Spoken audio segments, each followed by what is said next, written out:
Olá, queridos amigos. Vamos dar continuidade ao curso de fórmulas herbais chinesa, né? Segunda parte.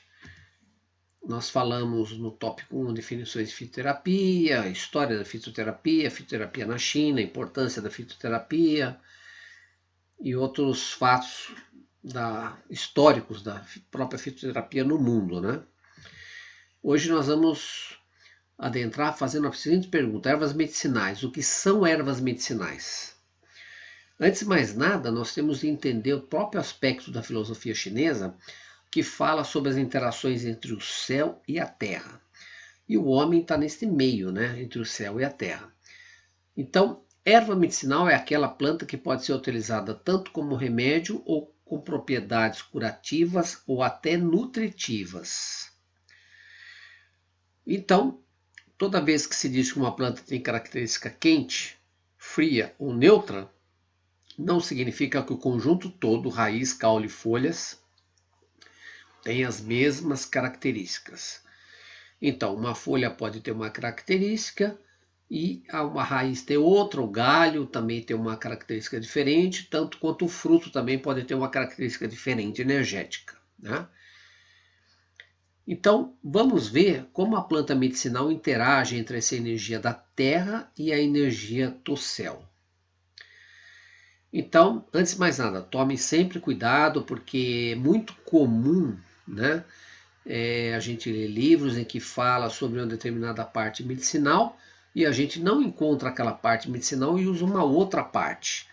Então, esse é um grande erro, tá? Isso é difícil encontrar plantas que têm uma característica igual em toda a planta. O tempo de cultivo é também muito importante. Quando eu digo que uma planta absorve energia da terra, yin, e também do céu, yang, né? Ela tem um equilíbrio tanto da energia da terra quanto da energia do céu. Quando essa planta está amadurecida, ou seja, ela tem a quantidade certa de yin e de yang, né, a característica própria dela, tá, que vai ser característica ou refrescante, ou calorífica, ou neutra, né? Ela adquire essa maturidade do equilíbrio próprio do yin e do yang. Então, por exemplo, se uma planta leva 3 anos para ter essa característica, e se ela for colhida com 2 anos ou com 1 ano e meio, eu pergunto, nela vai haver uma interação inadequada ou adequada da energia yin e energia celeste? Logicamente que isso vai se alterar, né? Ela vai se alterar e vai ter talvez menos característica yin e mais característica yang, né? Pode acontecer isso. Então, geralmente ela acumula menos energia celeste do que energia terrestre. No caso de uma erva calorífica, ela passa a ter uma característica menos quente e talvez mais fria. Então, o tempo de cultivo e a maturidade de uma planta é importante para que ela traga dentro de si as características equilibradas, tanto do calor quanto da energia fria também. Em uma erva refrescante, essa terá a tendência pelo aumento do yin e de ser mais fria. Então, o que vai acontecer quando houver um amadurecimento exato da planta de característica yin e yang, em igual proporcionalidade, isso não quer dizer que é 50-50, mas na proporcionalidade que equivale à característica daquela planta, que pode ser 30 ou 70 ou 40-60, né, desse equilíbrio, o que vai acontecer, a consequência lógica desse processo é o florescimento, tá? Então, é a mesma coisa no ser humano. Quando o ser humano adquire todo o seu processo de equilíbrio, de maturidade entre o yin e o yang, o que vai acontecer é justamente o amadurecimento do processo sexual, que na planta vem pelo florescimento. Então, a flor não é senão a adequação perfeita da natureza do yin e do yang de uma planta. Este yin e esse yang, agora dentro da flor, vai desencadear um cruzamento e o aparecimento de sementes. Então, o florescimento é o início do cruzamento ou a união do yin e do yang. Tá? É quando nós nos tornamos aptos a procriar, né? Esse é o equilíbrio adequado do ser humano, né? No momento da união, então, surgem as sementes, né? Nesse cruzamento vai surgir as sementes. E uma vez plantada essa semente, quando ocorre a germinação, é o início da plenitude do Yang e do Yin. O Yin e o Yang começam a se desfazer e novamente cada um toma o seu curso, né? Isso é o que ocorre nas sementes. A utilização das plantas com características medicinais está baseada nesse processo fisiológico. Então, quando a gente quer que uma essência armazenada de maneira que ela se transforme em nosso organismo, no sentido de crescimento, a gente vai utilizar as raízes. Por isso que na medicina chinesa se utiliza tantas raízes, né? Porque é justamente para fortalecer a energia de fortalecimento. Nas raízes estão as essências das plantas que vão promover o crescimento, o florescimento e formação das cores, né? Todo esse processo é um processo natural, fisiológico. As sementes, elas têm essa característica de se dividir, né? De se desmembrar quando germina em yin e yang. Por isso que nós não comemos feijão cru, por isso que nós não comemos sementes de soja cru, porque ela não tem ainda a divisão e a separação do yin e o yang.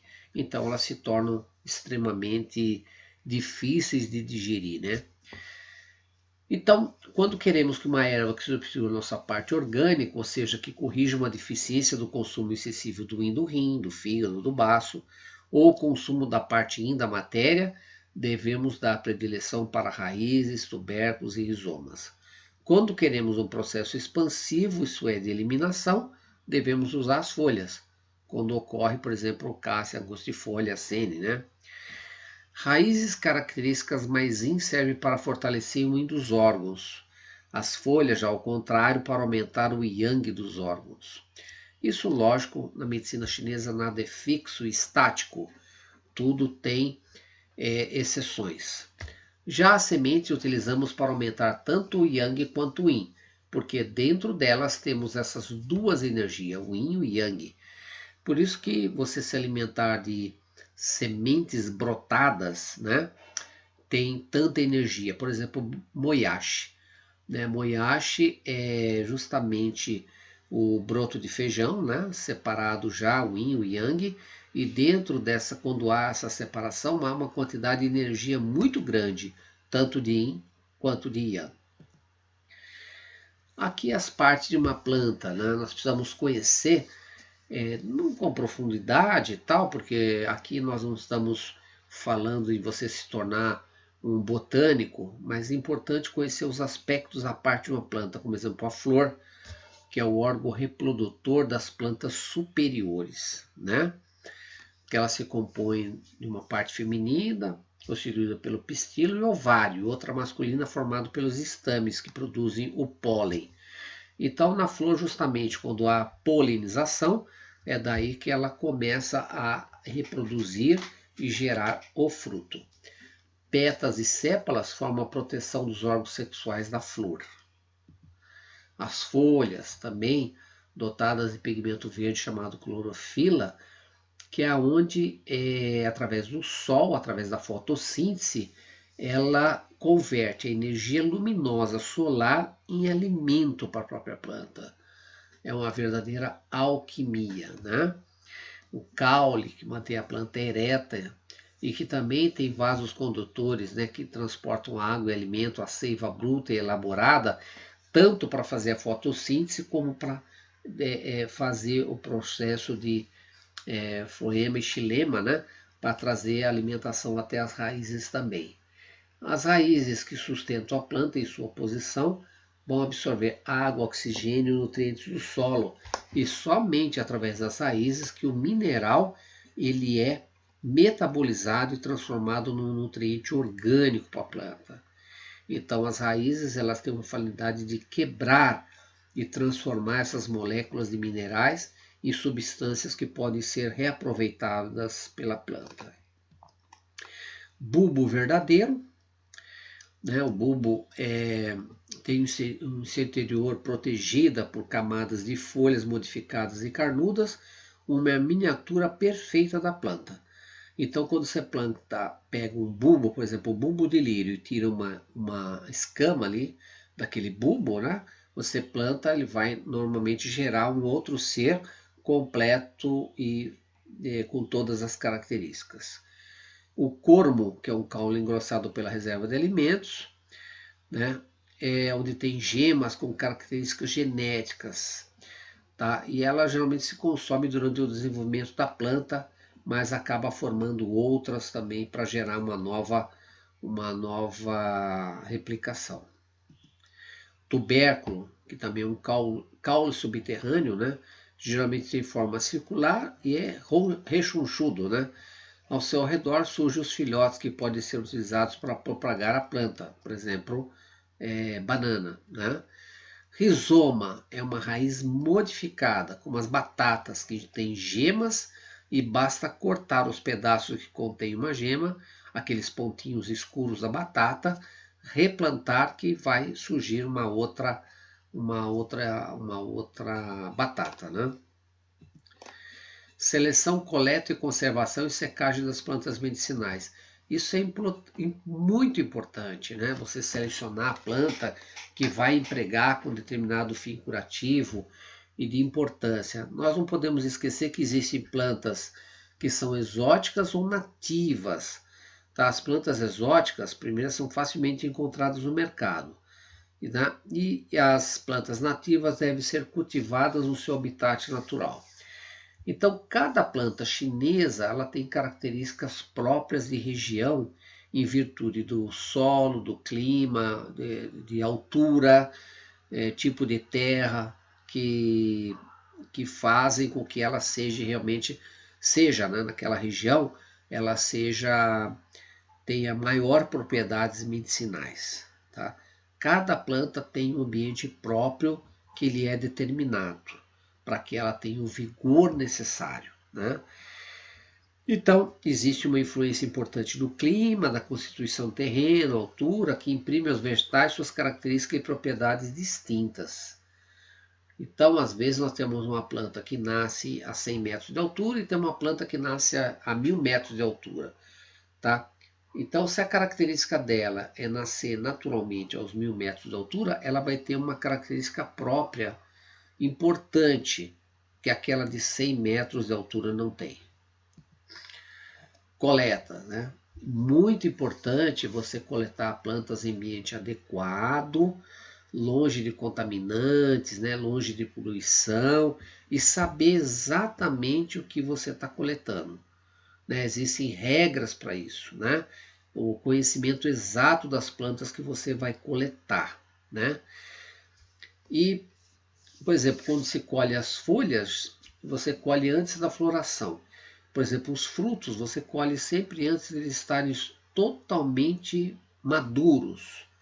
Porque se você colher quando ele está maduro, ele já perdeu parte da sua energia, né? Existem todas regras, para cada planta existe uma regra de coleta das raízes, dos frutos, das folhas, que deve ser obedecido. Porque se você não tiver esse conhecimento, você pode coletar plantas que têm uma diminuição do seu processo terapêutico. A mesma coisa aqui, quando se colhe as flores, por exemplo, ou sumidades floridas, você colhe logo no início da floração, antes dela desabrochar.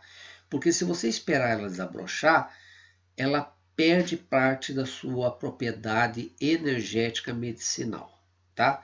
E você também tem que ter cuidado de colher plantas que não estejam com fungos, né, com insetos ou atacadas por insetos, né, que elas tenham uma estrutura preservada, tá?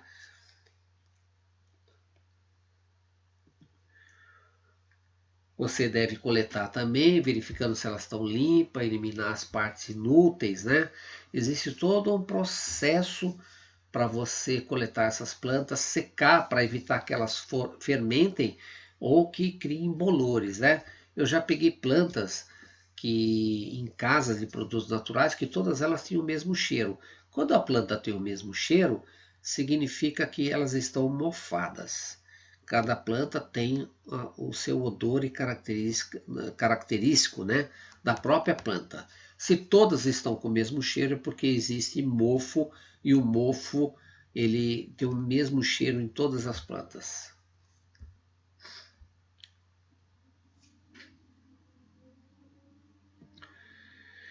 O terreno também influencia a ação e as propriedades da planta medicinal, né? Então, plantas que precisam estar com seus princípios ativos.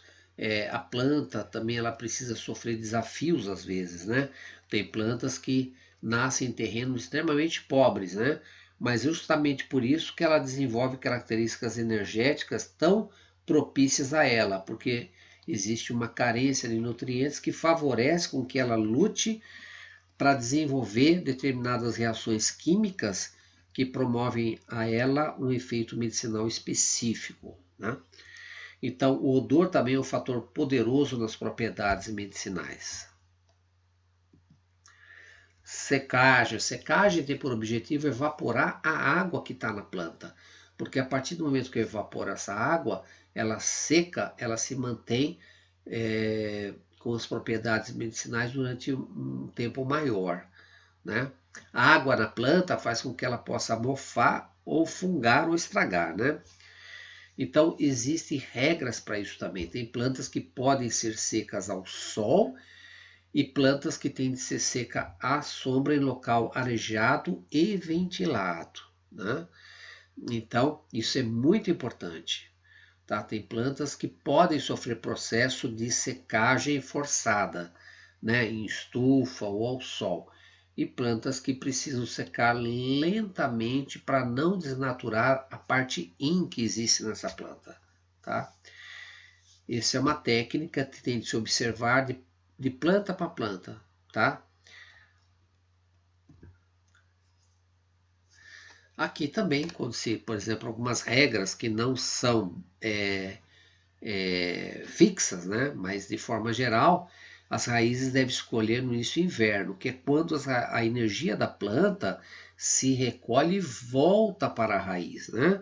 As folhas caem, se seca e a energia volta para a raiz para se manter preservada para quando surgir a primavera ela voltar a brotar de novo, tá? Então tudo isso eu tenho de observar na natureza para ver o momento certo da coleta, né, de cada parte medicinal que eu desejo, tá? Geralmente isso é feito em dia seco ou ensolarado ou logo após desaparecer o orvalho que estão nas plantas, né? Então, importante observar que cada planta, cada parte da planta que você quer coletar, eu preciso observar aonde está essa energia nesse momento. Quando surge a primavera, que geralmente vem as flores, tal, a energia está toda na parte alta da planta, está nas folhas, nas flores, né? Então, nesse momento é o momento de maior energia para se coletar folhas e flores. Quando ela se recolhe no inverno, o melhor momento para se coletar geralmente as raízes, os rizomas ou cascas.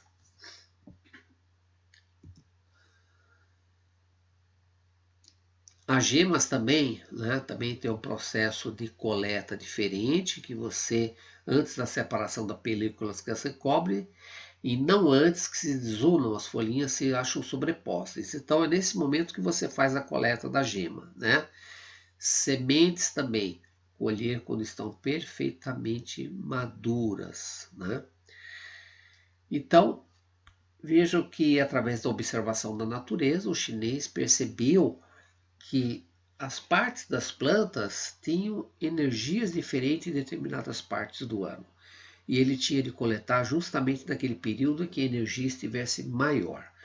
Você também tem de ser rigoroso na coleta de plantas e ver que estão sem contaminação, sem dejetos de animais próximos ou muito próximo de vias públicas, onde tem muito monóxido de carbono, né, que pode contaminar ou poluir as plantas, ou então coletar também próximo de locais onde tem animais, confinamento de animais, que as plantas podem estar contaminadas. Vamos falar agora do desenvolvimento do conceito de erva entrando no meridiano, que surgiu no ano de 1108, né? Que fazia uma relação entre as ervas e os meridianos. A gente costuma chamar isso de tropismo, né? Tropismo é a preferência que uma determinada planta tem por um canal ou mais de energia, ou chamado meridiano também, né? No corpo humano, tá? Esse conceito ele foi progressivamente sendo aperfeiçoado para descrever substâncias específicas que agiam, guiavam ou levavam os componentes de uma prescrição ao interior do meridiano ou órgão em particular. Então, as medicinas chinesas, nós temos as substâncias, né, que geralmente nós vamos ver em livros de matéria médica dizendo assim, substância Y atua no canal do pulmão, do baço e do rim. Isso quer dizer que essa planta tem um tropismo para agir especificamente nos canais de energia que está mencionado. Então, as capacidades terapêuticas de uma substância podem ser descritas pela associação das qualidades de seu sabor com a temperatura. O método de agrupar as ervas por funções vem sendo empregado desde a dinastia Qin, no ano de 1644 a 1911.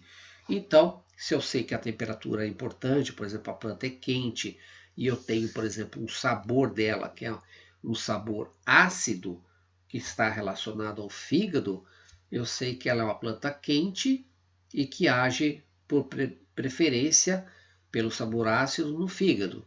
Essas duas combinações, tanto de sabor quanto de temperatura, são muito valorizadas pelos profissionais da medicina chinesa. Entre as ervas, as 5 fases, nós costumamos chamar também que as plantas têm essas características de fase. Por exemplo, o gergelim pertence à fase madeira, que está ligado ao fígado e ao vento.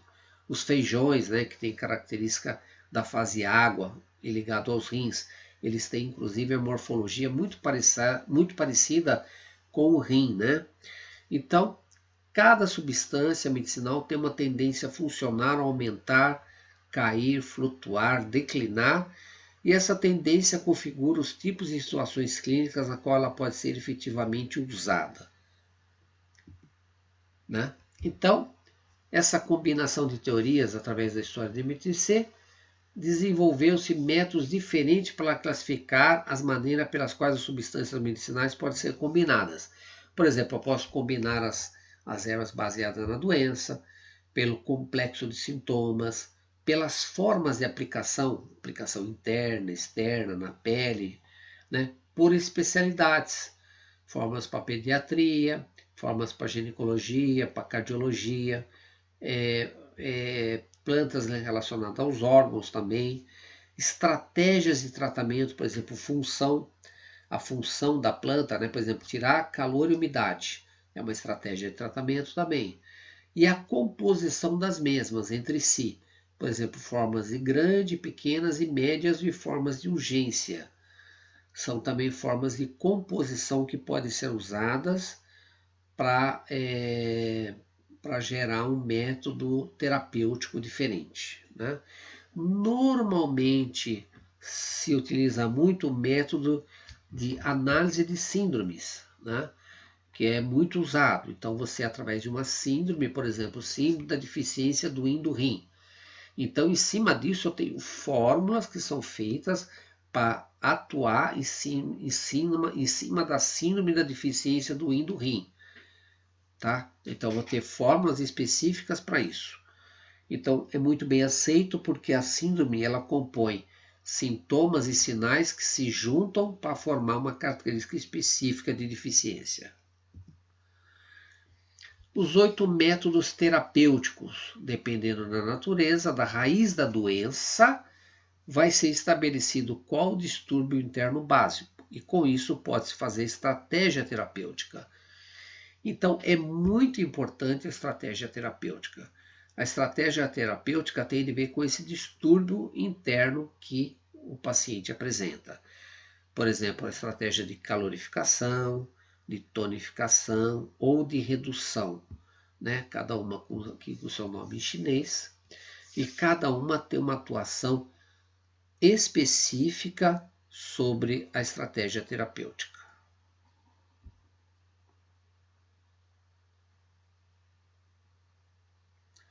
São 8 os métodos terapêuticos, né?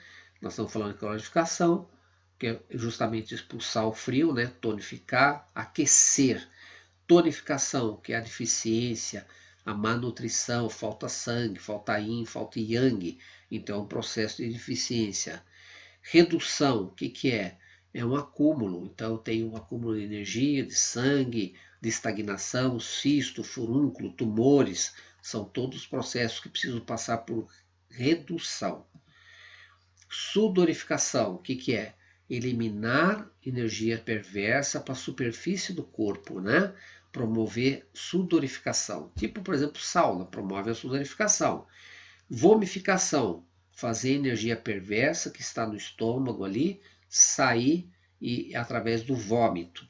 Vai eliminar alimento estagnado, mucosidades que estão paradas. Purgação, eliminar detritos, toxinas e conjeções que estão no interior do corpo, né? Então são os purgantes, as substâncias que fazem descer a energia. Remoção, para tratar doenças do calor e sua evolução, doenças do fogo, para proteger os líquidos orgânicos, aliviar a sede, limpar o calor, processos anti-inflamatórios, por exemplo, né? E a harmonização, para tratar desequilíbrios que ainda não estão muito profundo, tá? Numa combinação tanto de excesso como de deficiência, e com isso você quer harmonizar a energia interna e externa. A teoria da combinação de ervas, que é uma verdadeira arte da medicina chinesa, né, que foi elaborada e evoluiu com o passar das centenas de anos de uso e aplicação da combinação das ervas, né? E com isso foi se observando justamente como ocorriam esses efeitos, se havia efeitos colaterais e se precisava se fazer mudanças que ajustassem as situações, né? Então, a arte de combinar uma seleção de ervas é uma verdadeira arte da medicina chinesa, tá? E isso somente com a prática, com a convivência com as plantas e com a aplicação é que se desenvolve essa capacidade. Nós vamos falar atualmente que existe de 6 a 12 substâncias, né, combinadas, e que existe 7 métodos de combinação. 7 métodos. O primeiro chamado acentuação mútua, que é o uso combinado de duas substâncias com funções similares para acentuar sua ação terapêutica. Então, por exemplo, eu posso combinar o gypsum com Radix animarena para limpar o calor e drenar o fogo, né? Eu posso ainda combinar, por exemplo, o rizoma rei, que é o ruibarbo, com mirabilito, para purgar o intestino. Então, as duas têm função terapêutica semelhante e que, usadas juntas, elas se combinam e reforçam os efeitos terapêuticos. Intensificação mútua, combinação de duas ou mais substâncias com funções diferentes, no qual uma substância intensifica o efeito da outra, numa situação clínica específica. Por exemplo, Poreacoccus, Fulin, que drena a umidade, e Radix astragalo, que tonifica o Qi. Então, uma drena e a outra fortifica o baço, que vai ajudar no edema. A outra, Rizoma rei, né, que é uma erva fria, laxante, e Radix scutellaria, tá, que serve para tirar o calor do fígado. Então, uma faz drenar o excesso de calor e a outra diminui o calor. Elas estão tendo intensificação mútua. Oposição mútua, ou medo mútuo também, redução da toxicidade ou efeitos colaterais de uma substância por uma outra. Por exemplo, Pinellia alternata, ela é tóxica, mas quando ela é tratada com rizoma gengibre officinalis que a gente conhece, ela diminui esse efeito tóxico. Supressão mútua ou matadoras mútua é similar à oposição mútua, na qual a substância suprime os efeitos colaterais da outra. Por exemplo, o gengibre que suprime a toxicidade do rizoma Pinellia alternata. Antagonismo mútuo é a capacidade de duas substâncias de minimizar ou neutralizar cada efeito positivo da outra. Tradicionalmente existem pares ou até um trio de substâncias que produzem esses efeitos, uma sobre a outra. Então, chamado 19 antagonismos, né?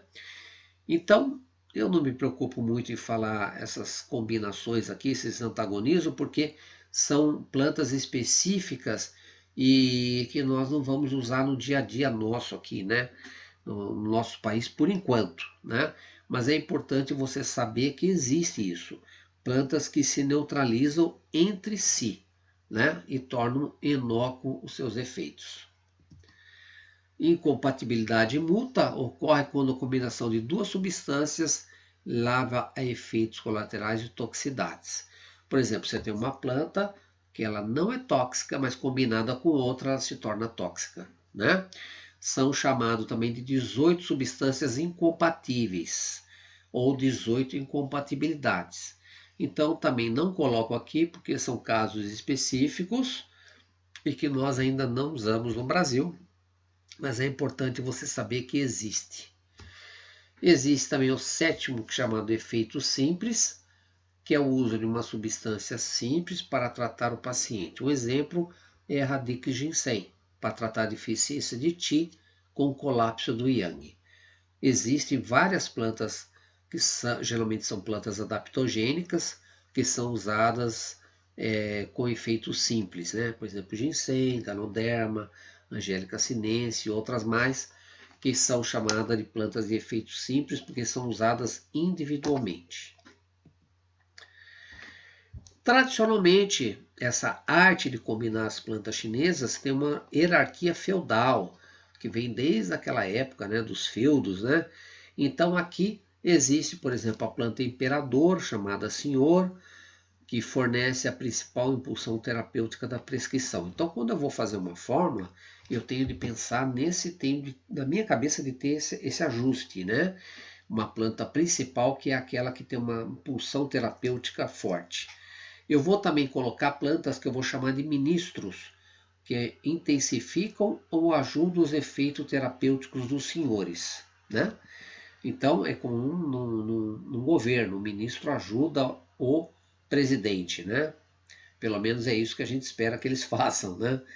Assistentes, que fazem o acompanhamento dos sintomas, moderam toxicidade, assistem os senhores e o ministro no cumprimento dos seus objetivos e dão assistência em outras direção terapêutica. Então, aí eu já tenho outras plantas que estão se relacionando tanto com o senhor quanto com o ministro, tirando efeitos colaterais ou sintomas de toxicidade, ajudando que esses ministros e essas plantas tenham um bom efeito terapêutico. E por último, os mensageiros, que harmonizam ou direcionam os efeitos de outras ervas aos órgãos. Um exemplo de erva mensageira, por exemplo, é o Glycyrrhiza glaba, o alcaçuz, que ele tem a capacidade de tirar a toxicidade de várias plantas e direcionar o efeito terapêutico para os 12 canais de energia. Tá? Então, esta é uma verdadeira arte de combinação de plantas que surgiu de forma espontânea, gradual, e hoje existe, cada fórmula que existe na farmacopeia já foi testada, pensada, analisada, já se sabe todos os efeitos que ela tem e suas toxicidades que foram neutralizadas e suas combinações. Essa é uma verdadeira arte da medicina chinesa. Então aqui vamos dar um exemplo da fórmula Shijunzita, que é chamada a forma dos 4 cavaleiros, onde o ginseng é o imperador, o senhor, Porecoccus é o ministro, o Atractyloides é o assistente e a Glycyrrhiza é o mensageiro. Então, numa forma de 4 componentes é até fácil, né, relatar isso. Agora, faço ideia numa fórmula de 20 componentes, né, onde nós vamos ter senhores, vários ministros, assistentes e mensageiros também. Vamos falar agora um pouquinho dos processos farmacêuticos que libertam as propriedades medicinais e os poderes curativos das plantas. A extração e o processamento é uma coisa que melhora a atividade química contida na planta. Então, é outra arte chinesa que eles aprenderam a processar as plantas para transformá-la, ou reduzindo sua toxicidade, ou ampliando a sua qualidade, aumentando os princípios ativos, ou modificando as suas características que eram básicas, né? Vamos ver aqui alguns processos que ocorrem.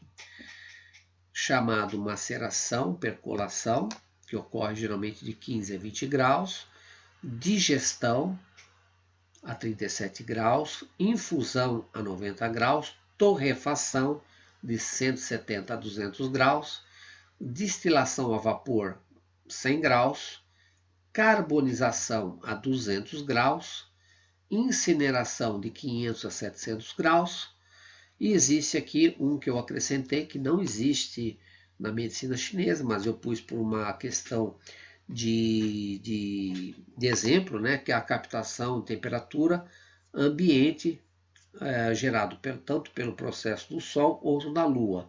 Esse processo é o que geralmente é usado nos processos do floral, né?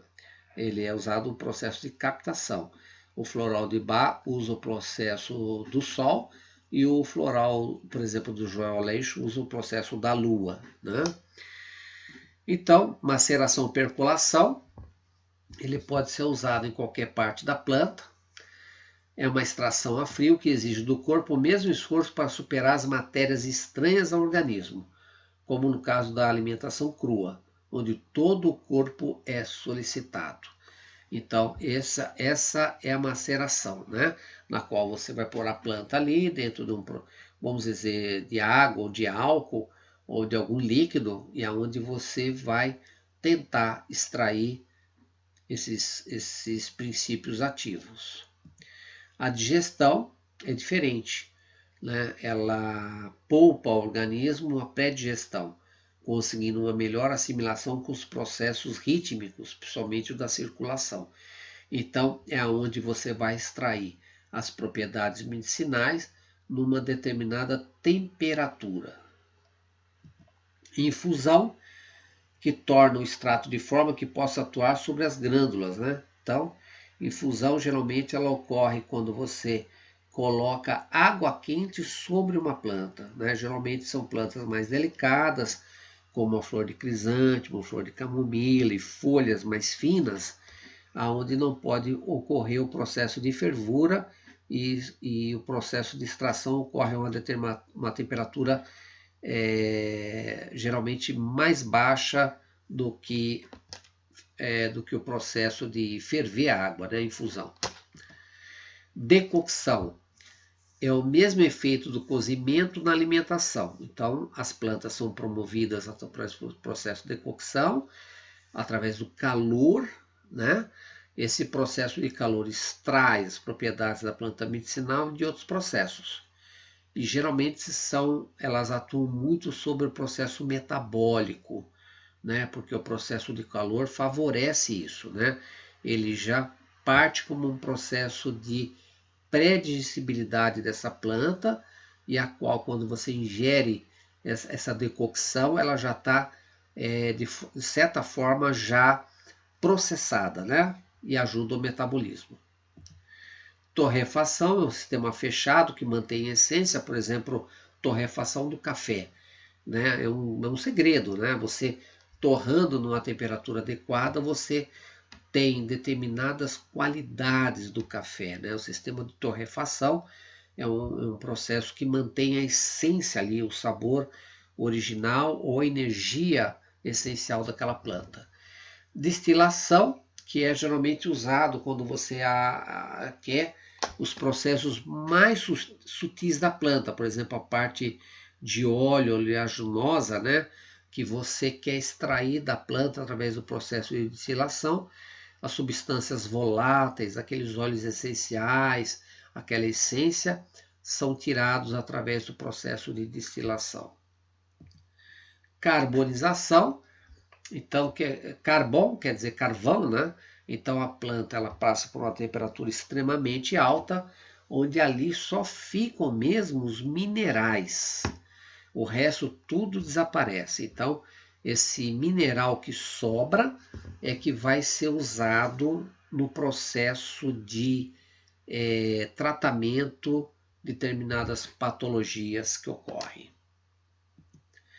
Incineração. Resta apenas os sais da planta também, aos quais atuam especificamente sobre os processos respiratórios, por exemplo, o pulmão, né?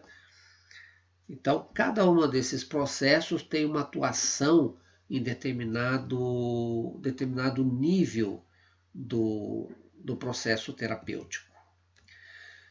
Vamos definir agora alguns termos que são importantes para que isso fique bem gravado, que é a definição de droga, medicamento ou remédio. Então, droga, o que é droga? Droga é qualquer substância simples ou composta de variadas origens e utilizada para fins diversos, que é administrada a organismos vivos em determinadas quantidades, não atuam como alimento e produzem alterações funcionais e ou somáticas. Essa é uma droga. Medicamento, substância ou preparado a ser utilizado como remédio. Remédio, aquilo que combate, cura ou alivia o mal, dor ou doença. Efeito, as drogas não criam funções, e sim as despertam ou modificam. Portanto, efeito é consequência da ação da droga. Né? Voltamos lá para cima, o efeito da droga. Vamos aprofundar isso. O que seria a ação? O objetivo a ser atingido pelo uso da droga. Pode ser primário. Todo agente medicamentoso que atuando sobre a vitalidade afeta mais ou menos o indivíduo, por um período longo ou mais curto. É razão direta da força medicinal. Esse é o efeito primário que se espera de uma substância. E o efeito secundário? Corresponde à reação orgânica frente à atuação de uma dada substância com o sentido de preservar a vida. Por exemplo, a ação primária do laxativo. Determinação secundária do organismo, obstipação. Por exemplo, eu uso excessivamente cáscara sagrada ou sene. Primariamente, a ação dele vai ser uma ação laxante, liberar o intestino. Mas se ele se tornar excessivo, a ação secundária do organismo vai ser de promover a obstipação, para promover a preservação da vida. Eu costumo dizer, morrer é muito difícil. É preciso aprontar muito e exigir muito para que o organismo realmente deixe de preservar a vida, tá? Então é importante esses objetivos que eu falei. Procurem ler com atenção e refletir sobre droga, medicamento, remédio, efeito, ação primária e ação secundária. Eletividade, uma palavra muito usada, que é a tendência para a droga atuar predominantemente em uma situação, órgão ou tecido. Então, quando você usa uma planta medicinal, ela tem uma eletividade, né? Vai atuar em determinada local do organismo. Sinergismo, duas ou mais drogas agindo juntas de efeitos iguais, aumentando seus efeitos. Então é muito comum, às vezes, pacientes que querem usar antidepressivo fitoterápico já usando um antidepressivo alopático, o que é contraindicado, porque eles podem interagir juntos e aumentar esse efeito, elevando, às vezes, o paciente a um efeito psicótico, né?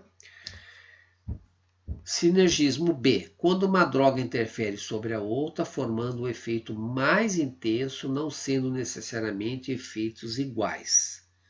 Tá? Então, existem também. Então, é importante que quando a gente use fitoterapia, fórmula chinesa, a gente procure saber que tipo de remédios alopáticos, que outros tipos de remédio esse paciente está usando. Né? Às vezes nós temos paciente usando AS, óleo de ômega, ginkgo biloba e outros produtos mais que são anticoagulantes e que usados juntos, excessivamente combinados, podem levar a um efeito adverso, um efeito hemorrágico em função da combinação de todas essas drogas entre si. As variáveis orgânicas também têm de ser levadas em consideração, por exemplo, individualidade, a idade, o sexo, a raça, peso, a tolerância, a fadiga, doença, condições do organismo, se essa pessoa tem hábito de usar a fitoterapia, se já usou, né? Se ela tem conhecimento de como se faz o uso do fitoterápico, porque às vezes ela vem de uma cultura de uso de medicações alopáticas, que onde você toma um comprimido para dor, e se não resolver você toma 2. Não ocorre a mesma coisa com o fitoterápico, né? Então, essas variáveis têm de ser levadas em consideração.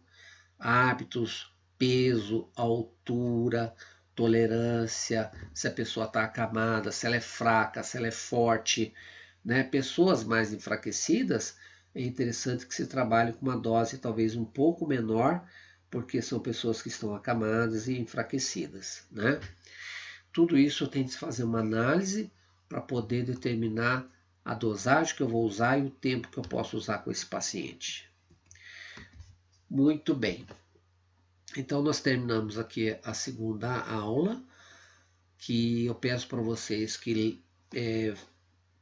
façam novamente, procurem ouvir uma ou duas vezes ou 3 vezes, tá? Para poder gravar bem alguns conceitos que são importantes dentro desse escopo da medicina chinesa, tá? Somente através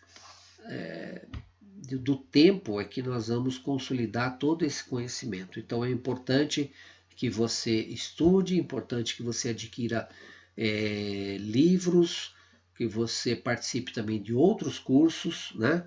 Para poder cada vez mais adquirir confiança para o uso das fórmulas da medicina tradicional. Um grande abraço e até breve.